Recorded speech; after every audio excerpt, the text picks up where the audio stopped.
День Победы, как он был от нас далек, как в костре потухшем таял уголек.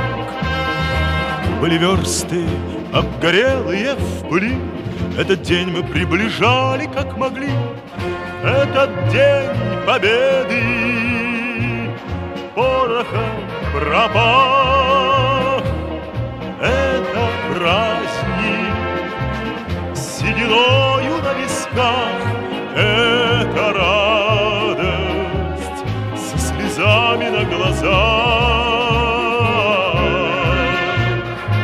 День Победы, День Победы, День Победы.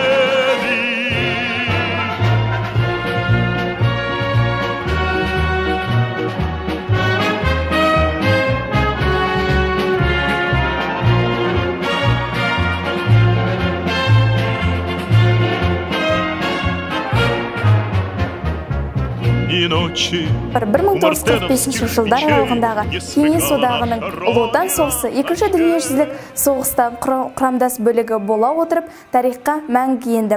Бұл соғысқа Қазақстан халқы отан қорғаушылар қатарына өз еркімен жазыла бастады. Соның бірі Мәншүк Мәметова болатын. Ол Алматы медициналық институтының студенті еді. Және де отбасымнан баратын ешкім жоқ, ағам да жоқ, апам да жоқ, мені алыңыздаршы деген өтінішпен әскери комитетке хат жазған болатын. Осылайша Мәншүк Мәметова соғысқа аттанып, еліміздің абыройын нық қорғай білді.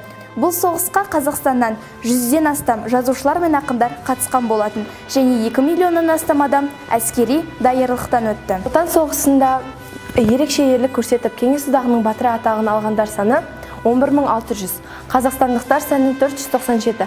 Оның ішінде қазақтар саны 97, екеуі қазақ қызы. 2 мәрте Кеңес одағының батыры атағын алғандар Талғат Бегелдинов, Сергей Луганский, Иван Павлов, Леонид Бета. Әсіресе Мәскеу түбіндегі шайқас Бауыржан Момышұлы өмірінде ерекше кезең болды. Жас сардар 1073-ші әскери полкының батальон командирі аға лейтенант Бауыржан Момышұлы 5 рет қоршауды бұзып, жалпы саны 27 рет қол бастап соғысқа кіріп, соғыс тарихында болмаған маневрлар жасап, әскери өнерде ерекше жаңалық ашты.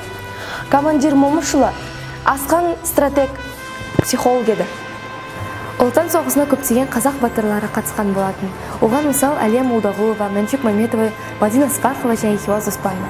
Хиуаз Оспанова Қазақтан шыққан жалғыз ұшқыш әйел. Хиуаз Оспанова 1922 жылы 15 мамырда Ганюшкин ауылында, қазіргі Атырау облысында дүниеге келген болатын. Әкесі балықшы, ал анасы мұғалім болып жұмыс жасады. Сол кездің өзінде Әлия Молдағұлова және Мәншүк Мәметовамен жақсы қарым-қатынаста болып, қанатты қыз атанып кеткен болатын. Елбасымыз Нұрсұлтан Назарбаевтың жарлығы бойынша халық қаһарманы атағы берілді. Со слезами на глазах.